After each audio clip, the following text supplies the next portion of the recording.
Hello students. So today we are going to start new chapter number 7 coordinate geometry. एक बार मैं इसमें 6 number chapter अभी skip कर रहा हूँ, ट्राइंगल, सिमिलैरिटी ऑफ ट्राइंगल. तो कोऑर्डिनेट ज्योमेट्री देखो आपने पहले भी पढ़ा है क्लास 9 के अंदर. कोऑर्डिनेट ज्योमेट्री होती है 2 डायमेंशनल और 3 डायमेंशनल. तो हमारे जो 10th के सिलेबस में है वो है 2 डायमेंशनल. 2 डायमेंशनल ज्योमेट्री में कैसा होता है कि कोई भी जो पॉइंट होता है वो दो चीज़ों से डिनोट होता है. एक उसका एक्स कोऑर्डिनेट और एक उसका वाई कोऑर्डिनेट. ठीक है. तो जो पहला जो होता है पॉइंट उसको हम बोलते हैं एक्स कोऑर्डिनेट. सेकंड जो होता है उसको बोलते हैं वाई कोऑर्डिनेट. इसको एब्सिसा भी बोलते हैं और इसको बोलते हैं कोऑर्डिनेट. इसको एब्सिसा, इसका एक और नाम है दैट इज एब्सिसा, और इसको बोलते हैं कोऑर्डिनेट. ओके. और दोनों को मिला के बोलते हैं कोऑर्डिनेट. तो 2 डायमेंशनल में अगर किसी भी पॉइंट का लोकेशन अगर हमें पता करना है तो हमें उसकी 2 इंफॉर्मेशन चाहिए. हो सकता है जैसे ये ऐसा हमारा डायमेंशनल सिस्टम है, ये एक्स एक्सिस, ये वाई एक्सिस, ये नेगेटिव एक्स एक्सिस और ये नेगेटिव वाई एक्सिस. तो अगर कोई भी पॉइंट यहाँ पे है P, तो उसके दो पैरामीटर होंगे, एक उसका x और एक उसका y. तो जैसे सपोज अगर यहाँ से ये है 2 और ये है डिस्टेंस 4, तो इसके कोऑर्डिनेट होंगे 2, 4. ठीक है. अब कई बार पॉइंट यहाँ पे भी हो सकता है, तो इसके कोऑर्डिनेट क्या होंगे, ये x एक्सिस पे है तो इसका y कोऑर्डिनेट 0 होगा. अगर सपोज ये 5 है तो 5, बट आपको इसको रिप्रेजेंट करने के लिए दोनों दिखाना पड़ेगा. ठीक है. 5, 0. अगर हमसे पूछा जाए what is the coordinate of cube, then we will say 5, 0. अगर हमसे पूछा जाता है 5 का एब्सिसा क्या है तो हम बताएंगे 5. अगर हमसे पूछा जाए उसका ऑर्डिनेट क्या है तो हम बताएंगे 0. सिमिलरली यहाँ पे भी हो सकता है पॉइंट. अगर सपोज यहाँ पे है तो ये कौन सी एक्सिस है, वाई एक्सिस, तो यहाँ पे x होगा 0 और y सपोज जो भी है जैसे -2 है तो 0, -2. ठीक है. ये तो हो गया बेसिक रिप्रेजेंटेशन कि कैसे किसी पॉइंट को रिप्रेजेंट करते हैं. और अगर कोई पॉइंट दिया हुआ है तो हमको कैसे पता चलेगा कि उसकी लोकेशन क्या है, उसका एक्स एक्सिस क्या है और उसका वाई एक्सिस क्या है. ठीक है. Now next topic.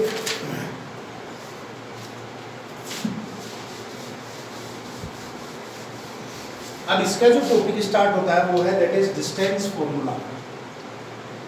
Distance formula. ठीक है.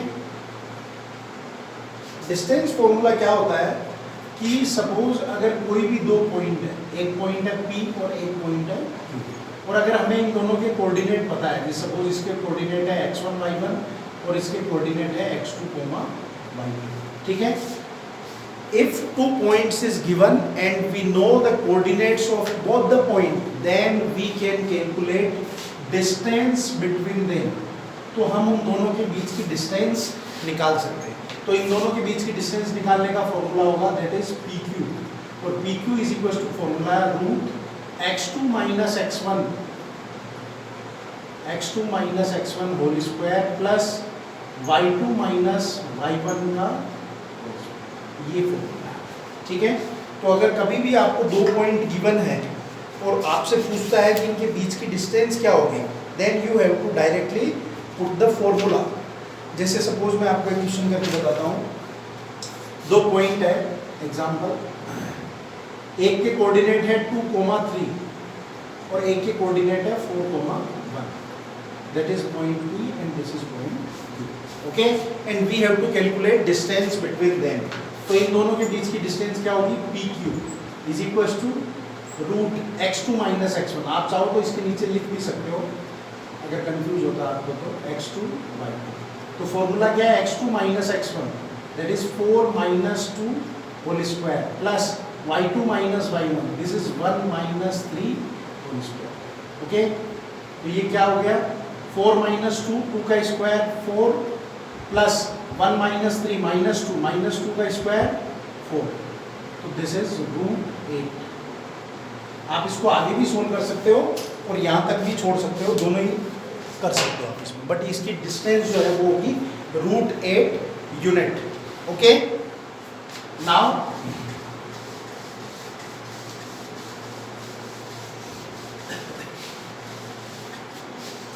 Example number 1। एग्जाम्पल नंबर 1, ये तो बेसिक हो गया कि अगर आपको 2 पॉइंट्स गिवन है तो उसके बीच में आप डिस्टेंस फॉर्मूला लगा सकते हो। अब इसके एप्लीकेशंस, ये फॉर्मूले को हम यूज करके कैसे कैसे क्वेश्चन सोल्व कर सकते हैं, तो इसके नियर अबाउट 7-8 टाइप के क्वेश्चंस है, वो मैं आपको समझा देता हूँ। एग्जाम्पल नंबर 1 है, do the points this and this form A triangle. Okay, so 3 points जो आपको गिवन है दैट इज 3,2, इसको आप मान लेते हैं P, एक को मान लो Q, 2, -3, एंड थर्ड पॉइंट दिया हुआ है 2,3। ओके, अब आपको डिस्टेंस फॉर्मूला से ये पता करना है कि ये एक ट्राइंगल फॉर्म करेंगे या नहीं, और अगर ट्राइंगल फॉर्म कर रहे हैं तो वो कौन सा ट्राइंगल फॉर्म करेंगे। ठीक है, तो इसके लिए आपको क्या करना पड़ेगा, एक कॉन्सेप्ट है ट्राइंगल का कि ट्राइंगल में किसी भी 2 साइड का सम तीसरी साइड से बड़ा होता है, और जब अगर ऐसा होता है तो इसका मतलब वो ट्राइंगल है, और अगर 2 साइड का सम तीसरी साइड के बराबर आ जाता है तब वो लाइन होता है। जैसे सपोज देखो A, B और C, तो अगर AB और BC का डिस्टेंस AC के बराबर है तो वो क्या होगा, लाइन। और अगर 2 साइड का सम तीसरे से बड़ा है तब वहाँ पे ट्राइंगल फॉर्म होता है। ये कॉन्सेप्ट आपको दिमाग में याद रखना है कि ये कॉन्सेप्ट इसके अंदर लगता है। तो देखो मैं सबसे पहले इसमें फॉर्मूले लगाता हूँ। सबसे पहले मैं निकाल लेता हूँ PQ। तो PQ इज इक्वल टू क्या हो जाएगा, √(x2 - x1), तो -2 - 3 whole square plus -3 - 2 whole square. Okay, तो यहाँ पे कितना हो गया, √(-2 और -3), 5 का स्क्वायर 25, यहाँ पे 25, तो ये कितना आ गया, √50। ठीक है, √50 का आप जब स्क्वायर रूट निकालोगे तो आपको मिलेगा 7.07 अप्रोक्सीमेट। देन आपको निकालना है PQ निकाल लिया, QR निकालना, तो QR क्या हो जाएगा, इसके बीच में, तो 2 + 2 का होल स्क्वायर प्लस 3 + 3 का होल स्क्वायर, तो ये कितना हो जाएगा, देखो 2 + 2 4 स्क्वायर 16 + 3 6 का स्क्वायर 36, तो ये आपके आ गया 52, दैट इज 52। तो 52 का रूट आएगा आपके 7.21 अप्रोक्सीमेट। देन PQ निकाल लिया, QR निकाल लिया, नाउ कैलकुलेट PR। तो देखो PR क्या हो जाएगा, इसके बीच में 2 - 3 -1 का स्क्वायर 1 प्लस 3 - 2 1 का स्क्वायर 1, तो 1 + 1 कितना आ गया, √2, दैट इज 1.14। ओके, 1.41। तो देखो यहाँ पे क्लियर है, किसी भी 2 साइड का सम तीसरी साइड से बड़ा है। तो किसी भी 2 साइड का सम अगर तीसरी साइड से बड़ा है तो इसका मतलब वो ट्राइंगल बनेगा। तो हम यहाँ पे लिख देंगे, since sum of 2 sides is greater than third side, therefore this will be a triangle. अब इसमें एक और क्वेश्चन पूछा है कि so name the type of triangle form.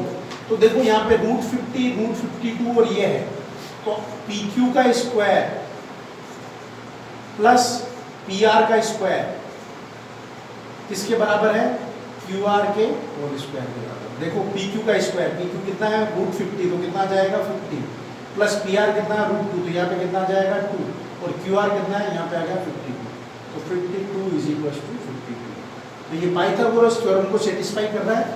तो जो क्वेश्चन पाइथागोरस थ्योरम को सेटिस्फाई करेगा इसका मतलब वो राइट एंगल ट्राइंगल होगा। तो फिर नीचे आपको एक लाइन लिख देना है, this is following Pythagoras theorem, therefore given triangle will be a right angle triangle.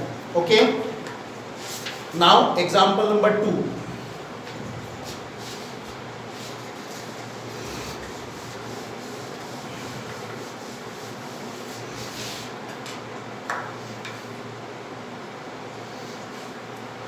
Example number 2 क्या दिया हुआ है, so that the points, 4 point दिए हुए आपको, A 1,7, B 4,2, C -1, -1 and D -4,4।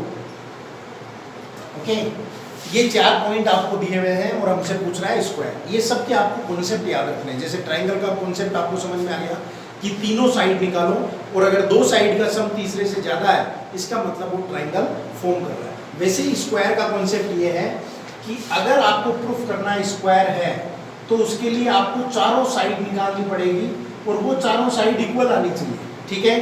But चारों इक्वल तो रोम्बस में भी होती है, तो इसका मतलब इन दोनों में हम कैसे चेक करेंगे?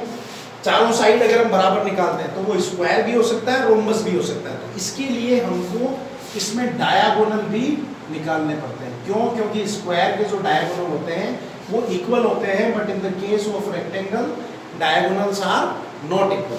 तो आपको स्क्वायर का जब केस होगा तब आपको, जैसे सपोज यही पॉइंट है A, B, C और D, तो आपको क्या क्या निकालना है? AB, BC, CD और DA। ये चारों डिस्टेंस आप निकालोगे तब ये चारों सेम आनी चाहिए। एक काम, ठीक है, ये आप फॉर्मूला लगा के देखना। फिर उसके बाद में आपको AC भी निकालना है, AC और इधर से BD। फिर ये दोनों की वैल्यू भी सेम आएगी, ठीक है। और ये जब हो जाता है तब फिर आपको नीचे लिखना है hence all four sides are equal and diagonal is also equal, therefore given points will form a square. Okay, now example number 3.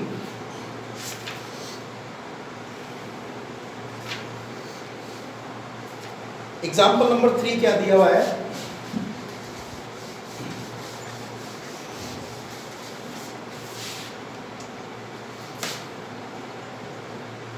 Example number 3 में दिया हुआ है 3 दोस्त है, आसिमा, भारती एंड केमिला। वो ऐसे अलग अलग पॉइंट्स पे बैठे हैं। जैसे सपोज एक पॉइंट ए पे बैठा है जिसके कोऑर्डिनेट नहीं दिए हुए हैं, ठीक है, नहीं दिए हुए हैं, तो ए का कोऑर्डिनेट हो गया 3,1। एक दोस्त बैठा है बी पॉइंट पे, बी के कोऑर्डिनेट आपको दिए हुए हैं 6,4, और एक है C, that is Asima, Bharti and Kemila, that is 8,6। Okay, तो वो हमसे पूछ रहा है so that arrangement of these they are seated at these position, do you think they are seated in a line. तो हमको ये पता करना है कि एक लाइन में बैठे हैं या नहीं बैठे। ऐसा नहीं है कि आप उसके ऊपर स्केल रख के और चेक करो कि ये सीधे बैठे हैं कि नहीं, आपको इसमें डिस्टेंस फॉर्मूला लगाना है और फिर एक्सप्लेन करना है कि ये तीनों एक लाइन में बैठे हैं या नहीं बैठे, ठीक है। तो देखो मैंने अभी आपको बताया था ट्राइंगल के लिए और लाइन के लिए कॉन्सेप्ट सेम है। ट्राइंगल और लाइन दोनों में आपको तीनों डिस्टेंस निकालनी पड़ेगी। मतलब इसमें भी आपको क्या निकालना पड़ेगा? AB, BC और C। तो अगर ये दो, किसी भी दो का डिस्टेंस अगर तीसरे से ज्यादा आता है, ठीक है, तब तो वो क्या होता है? ट्राइंगल। और अगर किसी दो का सम तीसरी साइड के बराबर आता है तब वो क्या होता है? लाइन। तो इसमें भी आपको यही करना है, AB, BC और CA कैलकुलेट करना है। तो जब AB कैलकुलेट करोगे तो इसके और इसके बीच में क्या हो जाएगा? x2 माइनस x1, तो ये हो जाएगा 6 माइनस 3 का होल स्क्वायर प्लस 4 माइनस 1 का स्क्वायर इज इक्वल टू कितना हो जाएगा? 6 माइनस 3 का स्क्वायर 9 प्लस 4 माइनस 1 3 का स्क्वायर 9, तो ये कितना आ गया? √18। तो √18 को हम क्या लिख सकते हैं? 3√2। कैसे? क्योंकि 18 होता है, 18 को लिख सकते हैं 9 × 2, 9 रूट से बाहर आ जाएगा, ठीक है। नाउ BC, तो BC देखो क्या हो जाएगा? 8 माइनस 6 का होल स्क्वायर प्लस 6 माइनस 4 का होल स्क्वायर। 8 माइनस 6 2 का स्क्वायर 4 प्लस 6 माइनस 4 4, तो 4 और 4 8, तो ये हो गया 2√2। ऐसे ही CA, इसके और इसके बीच में, तो ये हो जाएगा 8 माइनस 3 5 का square that is 25, 6 minus 1 that is 25, ठीक है, तो ये कितना हो गया √50। √50 को हम क्या लिख सकते हैं 5√2। तो देखो दो साइड का सम तीसरी साइड के बराबर है, तो हम यहाँ लिखेंगे since AB plus BC is equals to CA, therefore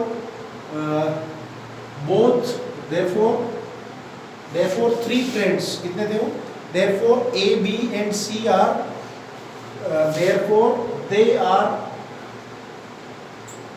they are seated in a line। हमेशा याद रखो मैथ्स अपनी जगह पे है और लैंग्वेज अपनी जगह पे है। जैसा क्वेश्चन दिया रहता है, एज का पूछा है तो नीचे लिखो इसकी एज ऐसी है, अगर फ्रैक्शन का दिया हुआ तो वापस नीचे। आपको ऐसा नहीं है कि सिर्फ डिजिट ही डिजिट दिख रहे हैं, क्वेश्चन के अंदर आपको लैंग्वेज भी लिखना पड़ता है, ऊपर भी लिखो नीचे भी लिखो, ठीक है। और हमेशा ये ध्यान रखो जो चीज़ पूछा है उसको आपको नीचे वापस लाइन में लिखना रहता है। जैसे उसमें पूछा था so that they are seated in a line और नॉट, तो मैंने लिख दिया they are seated in a line. Okay, now example number 4।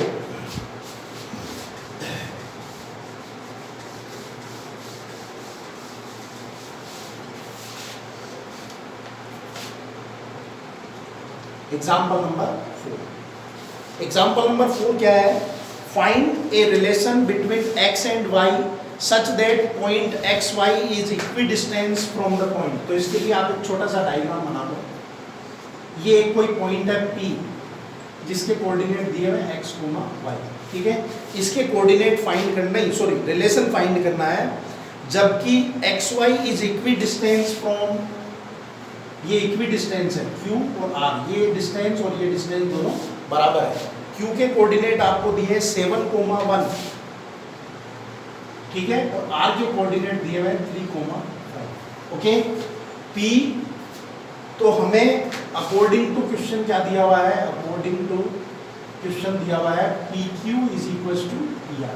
बोला उसने कि ये जो पॉइंट है दो पॉइंटों से इक्वी डिस्टेंस है, इक्वी डिस्टेंस का मतलब बराबर डिस्टेंस पे, तो PQ और PR बराबर, ये हमको गिवन है तो मैं PQ डिस्टेंस का फॉर्मूला लगाता हूँ। तो PQ डिस्टेंस का फॉर्मूला क्या हो जाएगा, x2 माइनस x1, तो 7 माइनस x का whole square plus 1 minus y का whole square is equals to √PR, तो ये हो जाएगा 3 माइनस x का whole square plus 5 minus y का होल स्क्वायर। ओके, नाउ दोनों तरफ स्क्वायर करो, तो बाई स्क्वायरिंग बोथ साइड्स, दोनों तरफ स्क्वायर कर दो। दोनों तरफ स्क्वायर करोगे तो रूट खत्म हो जाएगा, बचा क्या 7 minus X whole square plus 1 minus Y square is equal to 3 minus X का whole square plus 5 minus Y का होल स्क्वायर। अब इसको ओपन करो, तो 7 माइनस एक्स का whole square, a minus B का whole square formula, a square plus B square minus 2ab, तो 7 7 क्या 49 plus X square minus 14x plus यहाँ पे भी a माइनस बी का स्क्वायर, तो 1 plus Y square minus 2y is equal to, इधर 3 3 जा 9 plus X square minus 6x plus 5 5 जा 25 plus Y square minus 10y।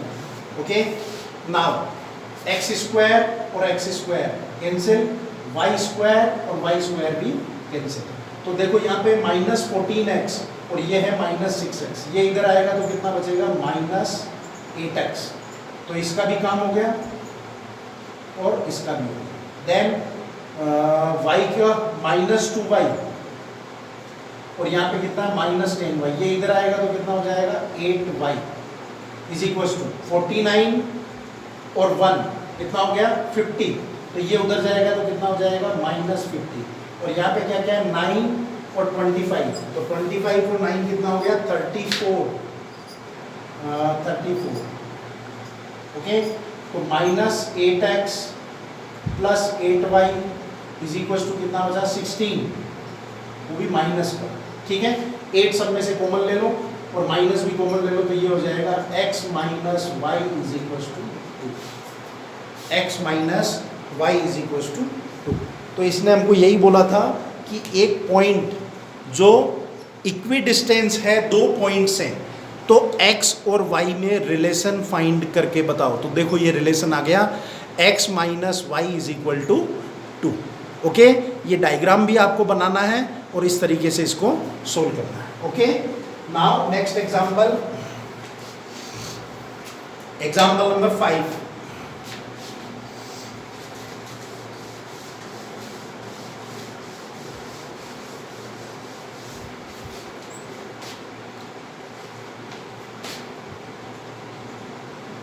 Example number 5 क्या दिया हुआ है, find A point on y axis is equidistance from the point A and B। वैसा ही diagram बनेगा, एक कोई पॉइंट है, ये सपोज कोई पॉइंट है P जो y एक्सिस पे है, तो हमको पता है y एक्सिस पे जो कोऑर्डिनेट क्या होते हैं उसके 0, y, क्योंकि y एक्सिस पे x 0 होता है। अगर हमको बोलता है x एक्सिस पे है तो मैं यहाँ पे लिखता x, 0। ये भी दो पॉइंट से इक्विडिस्टेंस पे है, जिसमें आपको पॉइंट दिया हुआ है A 6,5, एक पॉइंट है 6,5 and another one is B that is -4,3. Okay, 2 points are given. One point is at y axis which is equidistant from these 2 points. Okay, तो फिर वही बात, according to question PA is equals to PB. Okay, तो PA में distance formula लगाओ तो यहाँ पे क्या हो जाएगा, 6 माइनस 0 का whole square plus 5 minus y का square is equal to root -4 minus 0 का whole square plus 3 minus y का स्क्वायर। ओके, नाउ इसको सोल्व करो तो रूट स्क्वायर रूट कर दो पहले, बाय स्क्वायरिंग बोथ साइड्स, दोनों तरफ से रूट हट जाएगा तो रिमेनिंग क्या बचा, 6 माइनस 0, 6 का स्क्वायर प्लस 5 माइनस y का whole square is equal to -4 का whole square plus 3 minus y का होल स्क्वायर। 6 का स्क्वायर 36 प्लस यहाँ पे फॉर्मूला लगा दो a माइनस b, तो 25 plus Y square minus 10y is equal to 16 plus 9 minus Y square, 9 plus Y square minus 6y। Okay, now y square and y square cancel, this is minus 10y and this is minus 6y, so here will become minus 4y। इसका भी हो गया, remaining 36 और 25। Okay, यहाँ पे 16 plus 9 25, 25 25 cancel, तो यहाँ पे आ गया 36 माइनस में, तो y इज इक्वल टू आ गया 9। Okay, y is equal to 9, तो हम लिखेंगे so the required point is, so that point is, so point is, हमसे पॉइंट पूछा था ना y एक्सिस पे, तो सो पॉइंट इज 0,9। ओके, तो ये वो पॉइंट है y एक्सिस पे जो इन दोनों पॉइंटों से इतनी सेम डिस्टेंस पे है।